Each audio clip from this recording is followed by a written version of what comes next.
Hello बच्चों, welcome to our physics class. In today's class, we'll be beginning a new chapter of physics of your NCERT book. That is the chapter number 5 of your NCERT, that is titled as Magnetism and Matter. The title of the chapter is Magnetism and Matter. So it's a very important chapter as well as a simple chapter, and let me tell you, due to the 30% reduction in your syllabus, इस chapter का एक major part that was about magnetic dipole, its magnetic field on the equatorial line, axial line and the torque and the potential energy, ये सारे topics delete कर दिए गए हैं. So एक major portion okay that was quite complicated आप कह सकते हो, वैसे तो बहुत ही सिंपल था बट वो डिलीट कर दिया गया है आपके सिलेबस में से. तो बहुत ही कम मैटर इसमें पढ़ने के लिए रह गया है. ये बेसिकली सिर्फ और सिर्फ 3 क्लासेस के अंदर ही चैप्टर ख़त्म हो जाएगा. ओके क्योंकि जो मेरी आज के लेक्चर होगी इसके अंदर हम बहुत ही बेसिक बातें डिस्कस करेंगे about a bar magnet, about magnetism, कि भाई मैग्नेटिज़म क्या होता है. क्योंकि लेट मी टेल यू, जो चैप्टर नंबर 4 था वहाँ पर भी हमने मैग्नेटिज़म के बारे में ही बात करी थी, बट वहाँ पर हमने स्पेसिफिकली इलेक्ट्रोमैग्नेटिज़म के बारे में बात करी थी. That was the magnetism developed due to moving charges. ठीक है, आपने ध्यान दिया तो सारे टॉपिक्स उसी के ऊपर बेस्ड थे. That was the magnetic field due to a current carrying conductor और अ कॉइल और अ वायर.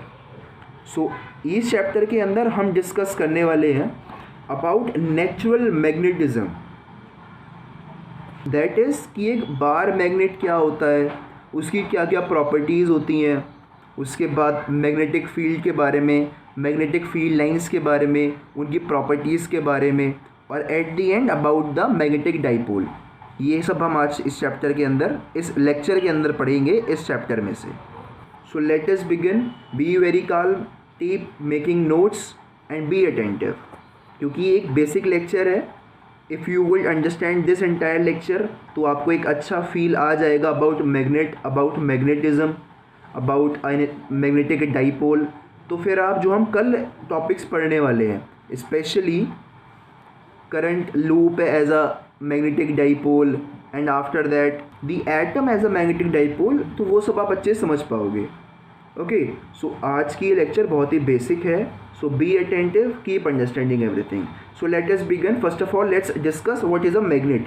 कि बच्चों पहला जब आप शब्द सुनते हो मैग्नेट तो आपके माइंड में क्या इमेजिनेशन आती है, आपका माइंड क्या सोचता है मैग्नेट वर्ड सोचते ही. सो आई बिलीव वो ये सोचता होगा कि मैग्नेट एक ऐसा सब्सटेंस है जो पीसेस ऑफ आयरन को, स्टील को या फिर किसी और मेटल को अट्रैक्ट करता है. ओके सो ये तो एक छोटी सी बात हो गई बेसिक, बट इसमें इंपॉर्टेंट बात आपने और क्या ऐड करनी है कि magnet is a substance that attracts small pieces of iron, steel, nickel etcetera. But apart from all these properties it rests in a north south direction when it is freely suspended. So whenever you hear the word magnet, so this second property of magnet must come into your mind instantly, कि एक magnet को अगर मैं freely suspend करता हूँ in the environment, so it will come to rest in a geographical north south direction. सो बच्चों मैंने यहाँ पर डिफाइन कर दिया है द मैग्नेट, आप इसको लिख सकते हो अपनी नोटबुक के अंदर. So this is actually a magnet, यानी कोई भी ऐसा सब्सटेंस जो इन दोनों प्रॉपर्टीज़ को फॉलो करेगा उसको हम एक मैग्नेट बोल देंगे. So talking about a natural magnet, so you must know that बच्चों मैग्नेटाइट एक और होता है. Magnetite that is iron oxide, एक आयरन का ओर है जो ये दोनों प्रॉपर्टीज़ को फॉलो करता है. यानी कि वो स्मॉल पीसेस ऑफ आयरन को अट्रैक्ट भी करता है और साथ ही में अगर मैं उसको फ्रीली सस्पेंड कर दूँ in the environment of earth, so it's come to rest in north south direction. So magnetite is a natural occurring magnet, it's a natural magnet. So natural magnet का एक एग्जाम्पल क्या है, that is magnetite which is an ore of iron magnetite and iron ore with the formulas, जिसका chemical formula होता है बच्चों that is Fe3O4. Fe3O4 this is the chemical formula of magnetite. Okay, ये दोनों properties ऊपर की follow करता है. And along with the name magnetite we also call this natural magnet as black stone, lodestone और लीडिंग स्टोन. ये सारे भी इसी के नाम होते हैं. And the earlier ships used this magnet, they used magnetite to find a direction whenever they used to travel by a sea route. मतलब the direction, the earlier ships used this magnetite to follow a particular direction for travel. Okay, so this you must remember कि भाई magnetite को हम पहले समय पर ships में use किया करते थे to find the appropriate direction. And let me tell you बच्चों कि अर्थ खुद एक नेचुरल मैग्नेट की तरह बिहेव करता है. अर्थ itself is a natural magnet, और इस नेचुरल मैग्नेट अर्थ के बारे में हम डिस्कस करेंगे most probably in the third lecture of this chapter.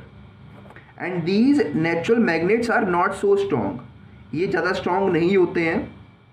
This also you must remember. And apart from that an important thing is that these natural magnets, the attractive property of these natural magnets were discovered by Greeks, whereas the directive property, okay, कि ये magnet जो है ये attract करता है, that was discovered by Greeks, whereas the directive properties of these magnets were discovered by Chinese. So ये दो important बातें हैं. सब ये सारी बातें जीके के लिए हैं बच्चों, क्योंकि इस तरह के जनरल नॉलेज के क्वेश्चंस आपको कॉम्पिटिटिव एग्जाम्स के अंदर देखने को मिल जाते हैं. सो ये कुछ बेसिक बातें थी about a natural magnet. So a commonly found natural magnet in the form of an iron ore is magnetite with the chemical formula as Fe2O3. ये आप अपनी नोट्स में लिख सकते हो. So as I told you that the magnetism, or you may say that the natural magnets they are not strong magnets, कि जो magnetism होता है इन नेचुरल मैग्नेट्स का it is not so strong, बहुत ही वीक मैग्नेटिक पावर होती है natural magnets की. सो बच्चों कभी कभी in various process we require such magnets which have very high magnetic power. So उन मैग्नेट्स के लिए these magnets are man made magnets और artificial magnets. So man developed those magnets which had greater magnetic power as compare to natural magnets. So थोड़ी बहुत बच्चों बात कर लेते हैं about man made magnets as well.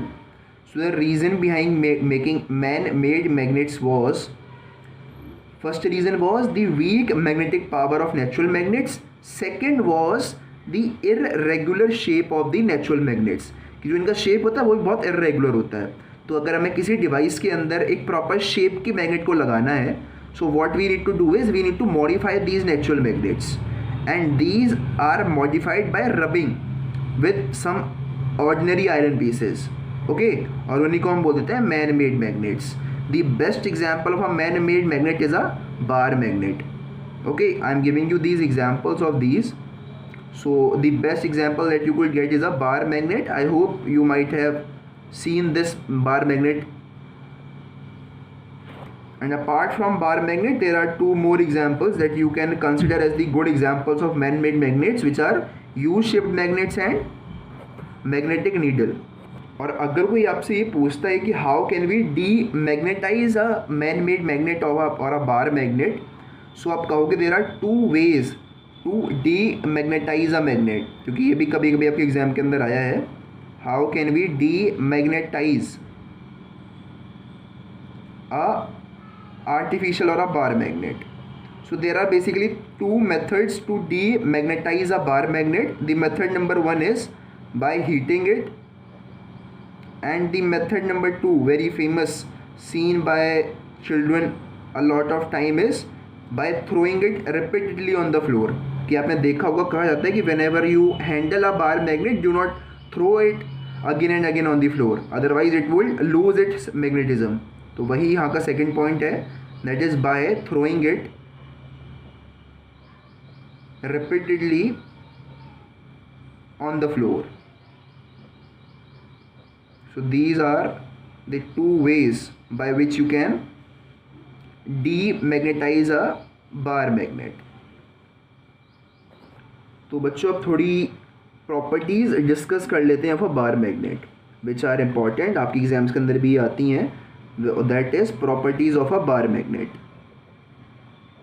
Properties of a bar magnet and you must remember these properties. और properties के अलावा बच्चों कई इंपॉर्टेंट बातें भी हम आपको बताएंगे along with these properties which are interesting. तो ध्यान से सुनना. So properties of bar magnet में पहली प्रॉपर्टी होती है property of attraction. Property of attraction. So we know very well that bar magnets attract small pieces of iron, nickel, cobalt, steel or some other these sort of metals. Okay, so these are the properties of a bar magnet possessed by the poles of a magnet. देखो आपको मालूम होगा कि अगर ये एक bar magnet है आपके सामने तो इसके दो पोल्स होते हैं, पहला नॉर्थ और दूसरा साउथ. और ध्यान रखना बच्चों जो ये पोल्स होते हैं ये एग्जैक्टली एंड्स पर नहीं होते. ये मत समझना कि यहाँ पर होगा बिल्कुल एग्जैक्टली एंड्स पर, ये एंड्स के थोड़ा करीब होते हैं. ओके, मतलब that poles are not situated at the exact ends of a magnet but near the ends of a magnet. Okay, so property of attraction में आप लिख सकते हो that poles of a magnet, poles of a magnet have ability to attract small pieces of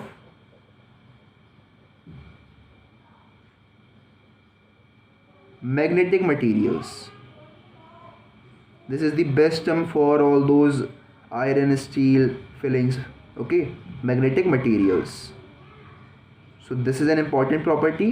और बच्चों इस ability या फिर property of the magnetic poles to attract these small pieces is known as pole strength. तो ये एक छोटा सा टर्म है pole strength जो आपको पता होना चाहिए for basic knowledge कि pole strength क्या है. pole strength is the ability of a magnetic pole to attract these small pieces of magnetic materials. उसको हम बोलते हैं बच्चों pole strength. और ये थर्ड इंपॉर्टेंट थिंग इसके अंदर क्या है कि जो ये पोल्स होते हैं ये एग्जैक्टली एंड्स पर नहीं होते बट नियर द एंड्स होते हैं. तो अब डिस्कस करते हैं बच्चों property number 2 which is again an important property, that is the property of alignment. Property of alignment.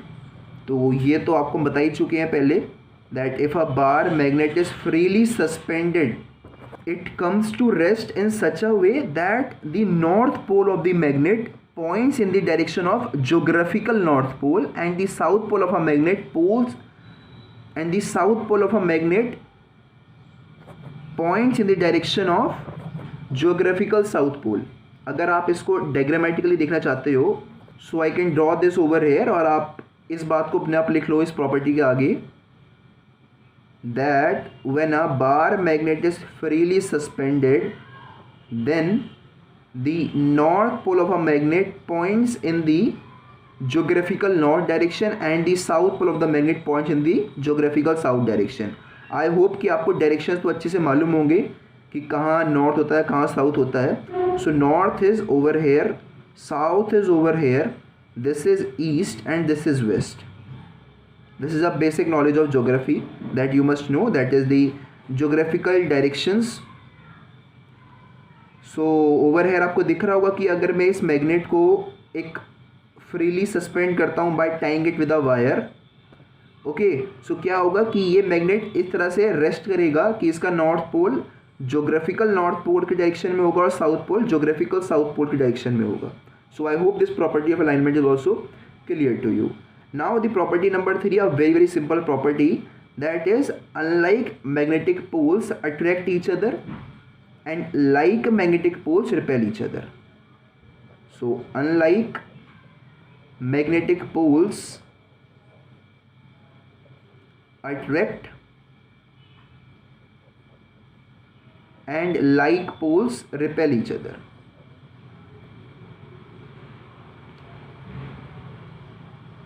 Very simple and important property number 3. Now let us discuss the property number 4, that is the property of pairs. Property of pairs. तो यहाँ पर बच्चों property of pairs का मतलब ये है कि जो आपके मैग्नेटिक पोल्स होते हैं they always exist in pairs. ठीक है, कि अगर आप इस मैग्नेट को बहुत छोटे छोटे पार्ट्स में भी डिवाइड कर दोगे तो उन छोटे छोटे पार्ट्स के अंदर भी हमेशा दो पोल्स ही होंगे। ऐसा नहीं होगा कि अगर आपने इस मैग्नेट को इतने छोटे से हिस्से में डिवाइड कर दिया तो इसका सिर्फ नॉर्थ पोल ही होगा इसके पास या सिर्फ साउथ पोल ही होगा। ऐसा नहीं होगा, इसका एक तरफ नॉर्थ पोल होगा, इसके एक तरफ साउथ पोल होगा। चाहे आप इसको कितने भी छोटे पार्ट में डिवाइड कर दो, हमेशा जो मैग्नेटिक पोल्स हैं they will always exist in pairs. That is कि आप लिख सकते हो that magnetic monopoles do not exist. Magnetic monopoles never exist, do not exist. So I hope this property number 4 is also clear. Now let's discuss the property number 5. Property number 5 is the property of testing. और ये सवाल बहुत ही common है, आपकी teacher जबकि बहुत commonly पूछ लेते हैं कि अगर आपको टेस्ट करना है कि कोई मटेरियल मैग्नेट है या नहीं है तो आप कैसे टेस्ट करोगे। सो आंसर होता है टेस्टिंग बाय रिपल्जन, कि repulsion is the surest test for distinguishing that whether a substance is magnetic material और इट्स अ मैग्नेट। क्योंकि दोनों में बहुत बड़ा फ़र्क होता है बच्चों, एक होता है मैग्नेटिक मटेरियल और एक होता है मैग्नेट। मैग्नेट मटेरियल्स क्या होते हैं, they can be attracted by a magnet. Magnetic materials can be attracted by a magnet but they themselves can not attract some other magnetic materials. कि अगर आपके पास एक आयरन का पीस है तो ये मैग्नेट को तो अट्रैक्ट कर लेगा अपने पास, it will attract a magnet but it won't attract another iron filing of its kind. Okay, या फिर और अच्छे से हम बोलें तो कभी भी हम ये नहीं बोल सकते कि attraction can be the test for testing the magnetic property of a substance. No, क्योंकि देखो अट्रैक्शन तो एक नॉन मैग्नेट और एक मैग्नेट के बीच में हो सकता है। तो अगर मेरे को चेक करना है कि एक सब्सटेंस मैग्नेट है तो मैं क्या करूँगा, we know very well that with a magnet there are always two poles, एक नॉर्थ पोल होता है एक साउथ पोल होता है। तो मैंने मान लिया अगर मेरे पास एक मैग्नेट है और तो मैं क्या करूँगा, इस मैग्नेट के पास एक दूसरा मैग्नेट लाऊंगा सच दैट कि उसका साउथ पोल और उसका नॉर्थ पोल ऐसे रखा होगा। सो अगर ये दोनों एक दूसरे को रिपेल करेंगे, क्योंकि ध्यान से देखना साउथ रिपेल साउथ, अभी मैंने आपको लिखवाया था। सो अगर रिपल्जन होता है तो हाँ ये सब्सटेंस आपका मैग्नेट है, बट मान लेते हैं रिपल्जन नहीं हो रहा, सिर्फ अट्रैक्शन ही हो रहा है, तो ये आपका सब्सटेंस मैग्नेट नहीं है। So this thing you must always remember that repulsion is the surest test for testing whether a substance is magnet और नॉट। तो प्रॉपर्टी ऑफ टेस्टिंग के अंदर अगर हमें कंक्लूड करना तो आप लिख सकते हो that repulsion is the surest test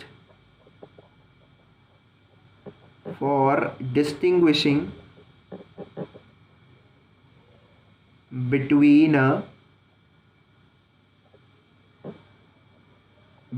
an iron piece and a magnet, an important property. So बच्चों ये 5 प्रॉपर्टीज सफिशिएंट हैं in the concept of properties of a bar magnet. So now let's move forward and let's study about magnetic field, कि magnetic field क्या होता है when I talk about a bar magnet. So for that please note down all the things till here, I am turning the page. So now we will be discussing about a important topic that is magnetic field. तो जिस तरह से बच्चों हमने पढ़ा था about electric field, similarly is the concept of magnetic field, कि magnetic field भी एक स्पेस है, एक रीजन है around a magnet where its influence can be felt, as simple as that, वो होता है मैग्नेटिक फील्ड। सो आप लिख सकते हो that it is the region around a magnet within which its magnetic field, या फिर आप लिख सकते हो within which its influence or effect can be felt, within which its influence or effect can be experienced, उसको हम बोलते हैं magnetic field. So there are basically two types of magnetic field. पहला होता है बच्चों यूनिफॉर्म मैग्नेटिक फील्ड और दूसरा होता है नॉन यूनिफॉर्म मैग्नेटिक फील्ड। तो मैं बहुत ही ब्रीफली दोनों के बारे में आपको बता देता हूँ about uniform magnetic field and non uniform magnetic field. तो बहुत ही सिंपल से टॉपिक्स हैं। ओके, यूनिफॉर्म मैग्नेटिक फील्ड एक ऐसी मैग्नेटिक फील्ड है जिसमें हर एक पॉइंट, जो भी रीजन है इसका मैग्नेटिक फील्ड का, इसके हर एक पॉइंट पर अगर आप मैग्नेटिक फील्ड की स्ट्रेंथ मेजर करोगे या फिर उसका डायरेक्शन लोगे तो वो हर जगह पर सेम होगा। तो आप लिख सकते हो that magnetic field in a region is said to be uniform if it has same strength at all the points in the region. तो आप इसको डिफाइन कर लेना अपने आप, as I told you right now. अगर आपको इसके एग्जाम्पल लेना है तो एग्जाम्पल इसका बच्चों the magnetic field of earth is an example of uniform magnetic field. Similarly आपने देखा होगा कि जब I was talking about solenoid, so I told you that inside a solenoid there is a uniform magnetic field. तो यहाँ पर बच्चों मैंने एग्जाम्पल्स लिख दिए हैं, आप इसको नोट डाउन कर सकते हो। अगर आपको कभी दिखाना हो पिक्टोरियली, ओके, क्योंकि वो भी एक अच्छा मेथड होता है to tell your answer in the board exams. तो आपसे कोई पूछे यूनिफॉर्म मैग्नेटिक फील्ड तो आप इस तरह से भी दिखा सकते हो कि ये अगर कोई लाइंस इस तरह से बनी होती हैं, so these lines are denoting a uniform magnetic field. The reason being कि यहाँ पर आप डिस्टेंस ऑफ सेपरेशन देखोगे तो वो यूनिफॉर्म है हर एक जगह पर between the lines. So this was the first type of magnetic field. Now let's discuss the second type, that is the non uniform magnetic field. Non uniform magnetic field, तो define आप अपने आप करना that magnetic field in a region is said to be non uniform if it has different strength at different points in the region. इस तरह से आप आगे इसको डिफाइन कर लेना। इसकी एग्जांपल अगर मैं आपको दूं तो इसका बेस्ट एग्जांपल है bar magnet. Bar magnet shows a non-uniform magnetic field, bar magnet. और अगर कभी आपको इसको पिक्टोरियल डिपिक्ट करना पड़ता है सो इसको आप इस तरह से दिखा सकते हो। आप यहाँ पर देख रहे हैं distance between the separation of lines is not uniform. यहाँ पर डिस्टेंस ज़्यादा है लाइंस के बीच में, यहाँ पर डिस्टेंस कम हो गया है। सो यहाँ पर फील्ड स्ट्रॉन्ग होगी, यहाँ पर वीक होगी फील्ड, यहाँ पर फील्ड स्ट्रॉन्ग होगी। सो ये बातें आपको मालूम होनी चाहिए regarding the types of magnetic field. And now let us discuss some important properties of magnetic field lines. So this is an again important topic, properties of magnetic field lines. So the very first property, and let me tell you बच्चों, ये जो मैंने ऊपर बनाए थे these were magnetic field lines. Okay, so first of all I just want to show you the magnetic field due to a bar magnet. एक बार आप उसको ध्यान से देखना, फिर आप शायद कुछ प्रॉपर्टीज़ को अपने आप भी लिख पाओ। So this diagram in front of you is showing you the lines, the magnetic field lines due to a bar magnet. तो बच्चों पहली बात ये ऑब्जर्व करो कि जो बार मैग्नेट के अंदर की मैग्नेटिक फील्ड है वो यूनिफॉर्म है। आपको दिख रहा होगा कि वहाँ पर जो लाइन्स हैं उनके बीच के जो स्पेस है वो बराबर आपको दिख रहा होगा। Okay, now the second important thing जो आपको दिख रही होगी कि यहाँ पर जो मैग्नेटिक फील्ड लाइन्स हैं दे आर क्लोज लूप्स। ये देख रहे हो, ये लाइन यहाँ से स्टार्ट हुई, it travelled and then it came back. कि यहाँ पर जो मैग्नेटिक फील्ड लाइंस हैं दे आर क्लोज्ड लूप्स, कि वो जहाँ से स्टार्ट हो रही हैं वहीं पर आकर के एंड हो जा रही हैं।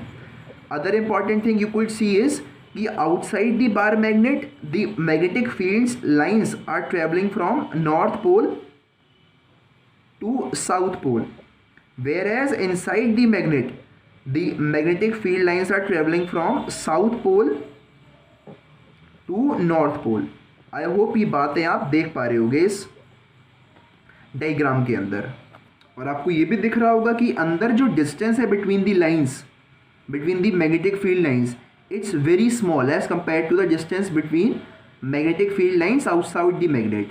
इसका मतलब ये होता है कि जो मैग्नेटिक फील्ड है within a magnet that is strong as compared to magnetic field outside.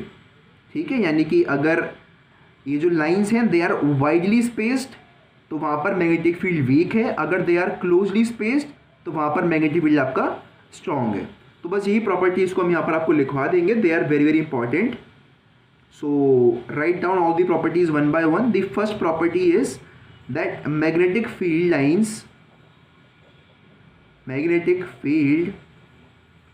Lines are continuous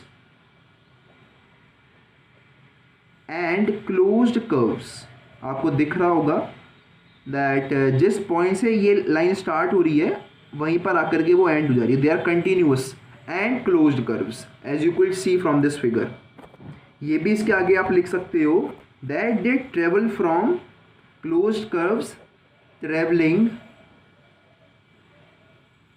from north pole to south pole outside the magnet, south pole outside the magnet,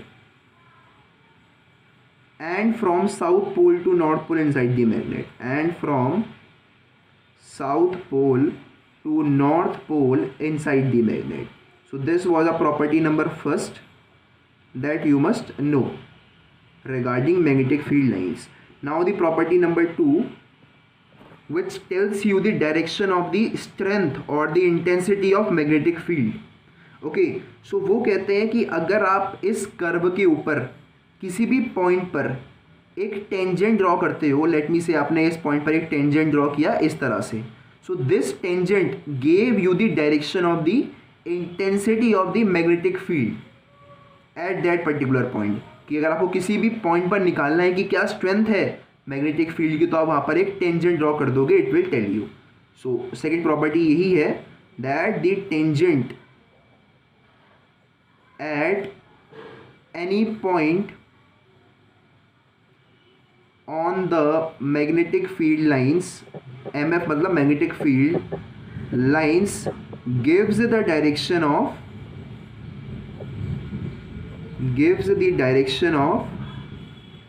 the strength of magnetic field, the strength of magnetic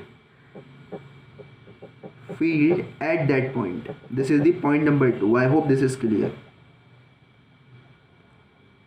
अब क्योंकि आपने देखा कि अगर मैं किसी भी point पर टेंजेंट ड्रॉ कर रहा हूं तो वो मेरे को डायरेक्शन दे रहा है of the strength of magnetic field at that point.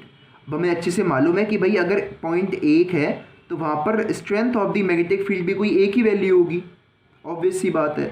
तो अगर एक टेंजेंट है तो एक वैल्यू होगी, अगर किसी पॉइंट पर 2 टेंजेंट हुए तो वहाँ पर 2 वैल्यूज़ होंगी। सो ऐसा कभी नहीं होगा कि 2 मैग्नेटिक फील्ड लाइंस आपस में इंटरसेक्ट कर जाएं, क्योंकि अगर वो इंटरसेक्ट करी आपस में तो आप ध्यान से देखो, you can draw 2 tangents, one like this, one like this, तो यहाँ पर तो 2 वैल्यूज़ रहेंगी of the strength of magnetic field, which is not possible. So this tells you the property number 3, that is 2 magnetic field lines do not intersect each other. A very very important point.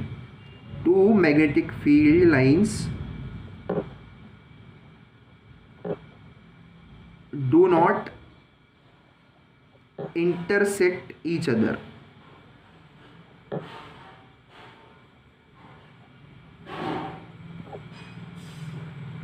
ऐसा क्यों नहीं करते ये भी आप लिख लो।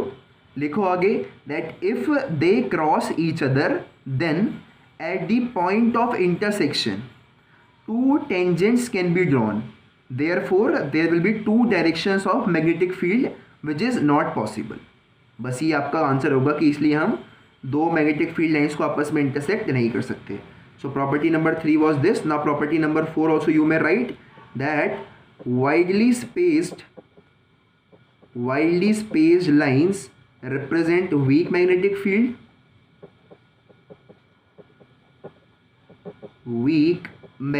field, and closely spaced lines represent strong magnetic field. This also I had told you. Lines represent strong magnetic field. So point number 4 is also clear to you.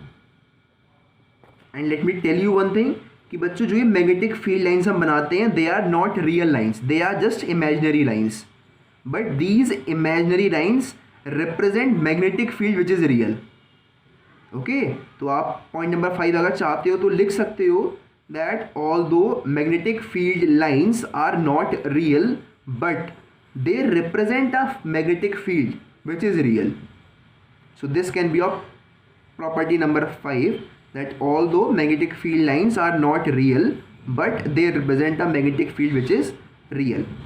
So अगर आपसे कोई पूछता है कि भाई प्रॉपर्टीज़ लिखो तो आप कोई भी 3 प्रॉपर्टीज़ इसमें से याद कर सकते हो, but let me tell you कि property number 1 very very important, property number 2 and property number 3, these 3 properties are very very important, क्योंकि इन प्रॉपर्टीज़ में से कंसेप्चुअल क्वेश्चंस भी आपके एग्जाम के अंदर आते हैं.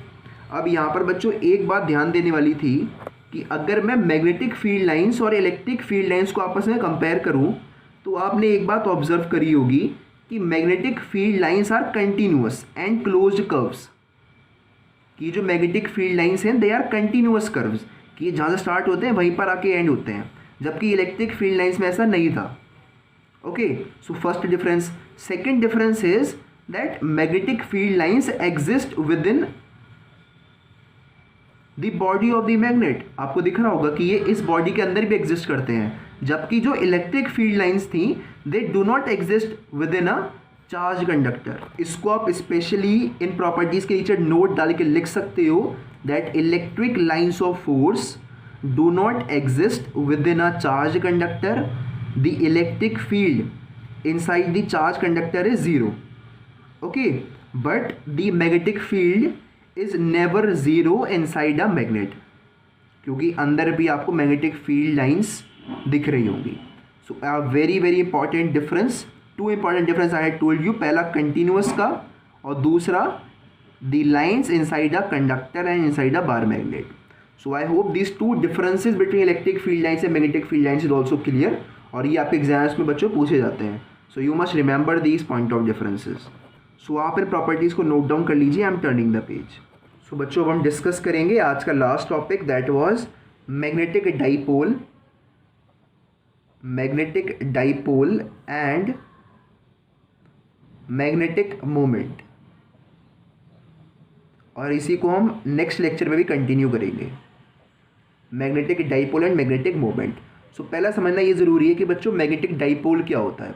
सो आपको अच्छे से मालूम है कि एक बार मैग्नेट के अंदर 2 पोल्स होते हैं. एक होता है बच्चों नॉर्थ पोल, एक होता है south pole, and they 2 poles are separated by a small distance. This also you must know. North pole and this is a south pole. तो डाइपोल क्या होगा इन टर्म्स ऑफ मैग्नेट, कि magnetic dipole is a pair of, it is a pair of magnetic poles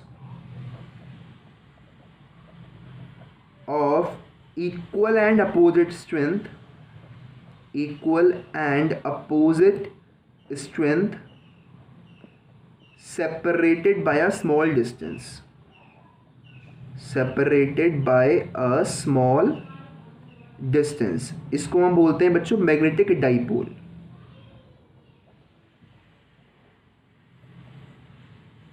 और इसके कई सारे examples आप कल ही देख लोगे. कुछ आपको बता देता हूँ. एक तो आपने अभी देख ही लिया है, बार मैग्नेट है. 2 आप कल देखोगे, एक तो करंट लूप देखोगे, एक कल एक एटम को देखोगे, दैट में behave as a electric dipole. और इसके अलावा solenoid also behaves as an electric dipole. So हम बच्चों अब इस मैग्नेटिक डाइपोल के रेफरेंस में ही पढ़ते हैं मैग्नेटिक मोमेंट को.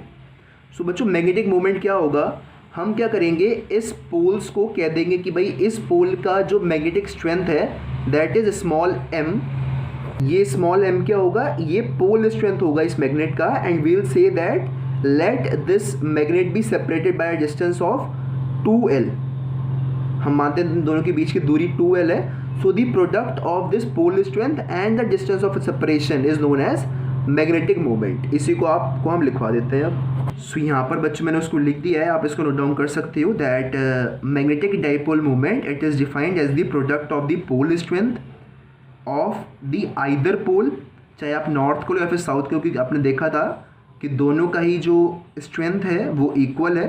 Okay and with the distance between the poles, जो भी पोल्स के बीच की दूरी है उसके को मल्टीप्लाई कर देंगे पोल स्ट्रेंथ से. And let me tell you कि the distance between the poles is also known as magnetic length. Okay, तो अगर मैं इसी सेंटेंस को मैथमेटिकली लिखता हूँ, सो you may say that let m be the pole strength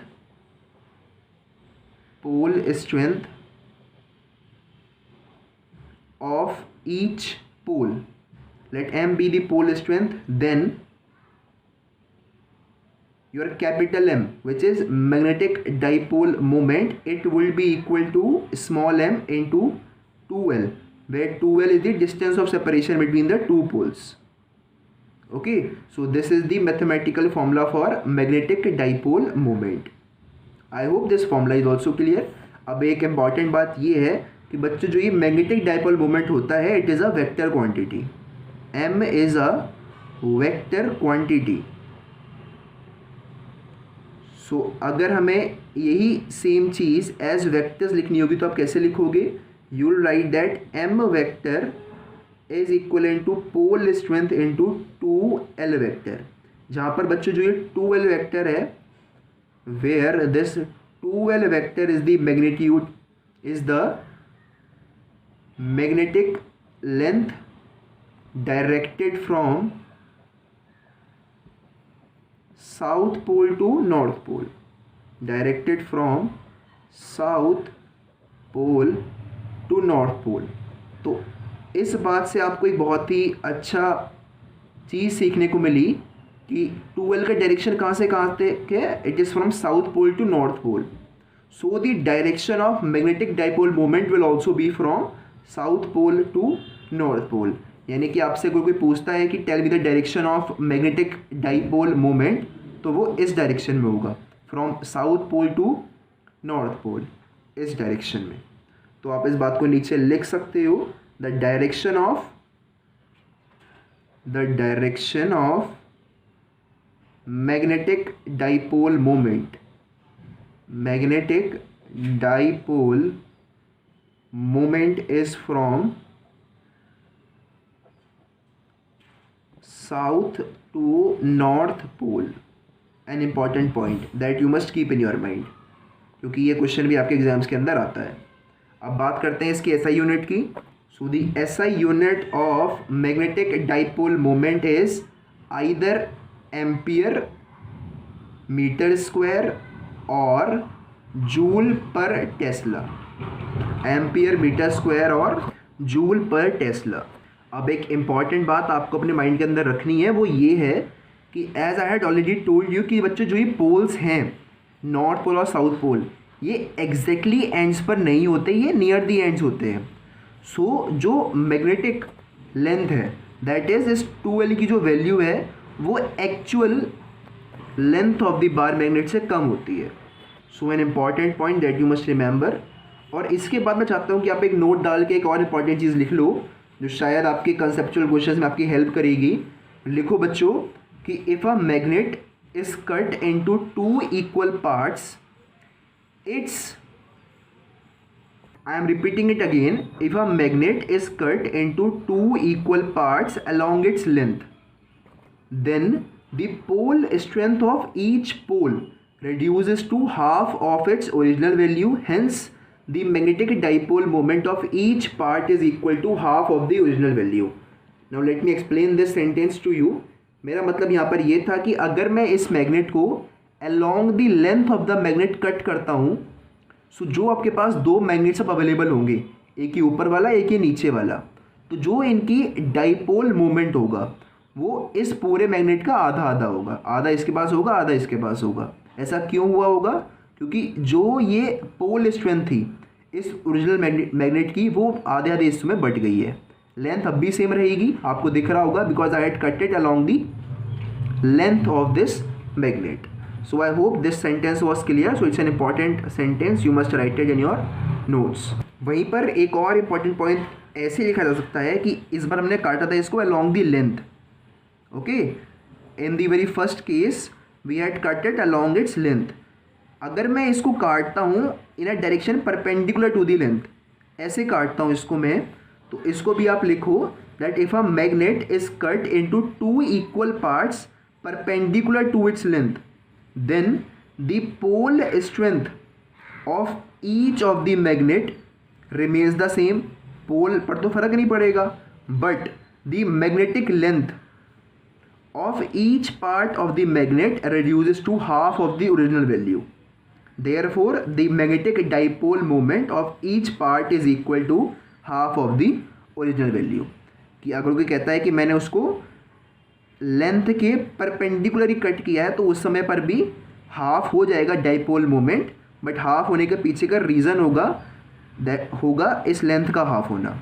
अगर हम ऐसे काटते हैं तो वहाँ पर भी हाफ ही होगा, but reason behind half being will be the reduction in the strength of pole strength. So I hope this two important points were clear to you. तो दोनों पॉइंट्स को आप ध्यान से लिख लेना in your notes, they are important points. So for today's lecture that's all, thank you very much.